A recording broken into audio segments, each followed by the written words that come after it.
আমার পেশোয়ারি গোশত হয়ে গেছে। Oh, wow. Beautiful. এখন আমি কালারটাই অন্যরকম।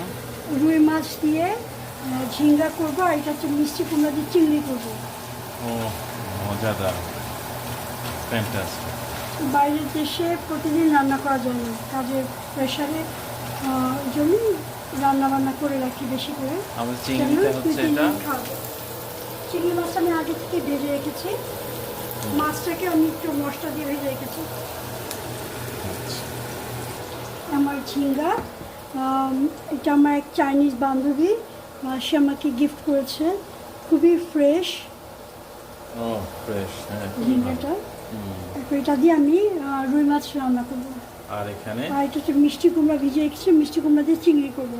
ও জাস্ট ফ্যান্টাস্টিক। এটা আমার কষে গেছে, এখন আমি ঝিঙ্গাটা দিয়ে দেবো।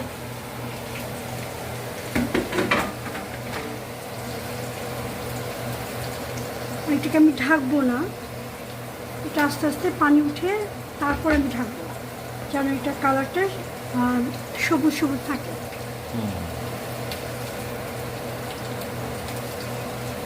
এই ঢাকনা না দিয়ে রান্না করার জিনিসটা না আমি আমার বোনের থেকে শিখেছি, কখনো ঢাকে না। কারণটা কি? ঢাকনা দিলে তো সমস্যা হওয়ার কথা না।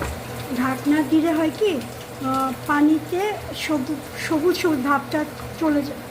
আচ্ছা, হ্যাঁ। ঠিক যে জাল দিচ্ছি নিচে থেকে, জাল হতে সবজি থেকেই পানি উঠবে।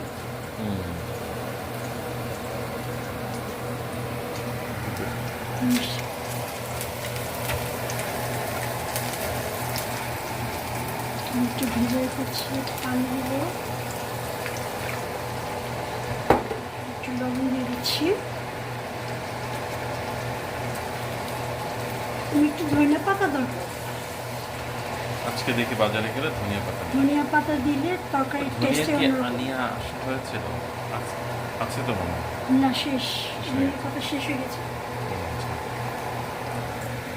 ধনিয়া পাতা রাখা যায় না, তাড়াতাড়ি নষ্ট হয়ে যায়। কিন্তু আমি তো দেখেছিলাম আছে মনে হয়। হ্যাঁ, ইউজ করা হয়েছে। না, আছে, প্যাকেটে আছে মনে হয়। শেষ আছে, মিষ্টিটা বের করো, থাকার কথা। বের করো। এখন কি দিচ্ছ? এটা আমি হলুদ দিচ্ছি মিষ্টি কুমড়ার জন্য। আমি এখানে কোনো আদা রসুন বাটা দেবো না, হলুদ, মরিচ আর জিরা গুঁড়ো দিয়ে রান্না করব। আগে আমি আদা রসুন দিতাম, আদা রসুন দেওয়াটা আসলে ম্যান্ডেটরি না, চিংড়ি মাছের গন্ধটাই থাকে না। অনেকে দেয়, এটা আমি দেবো না।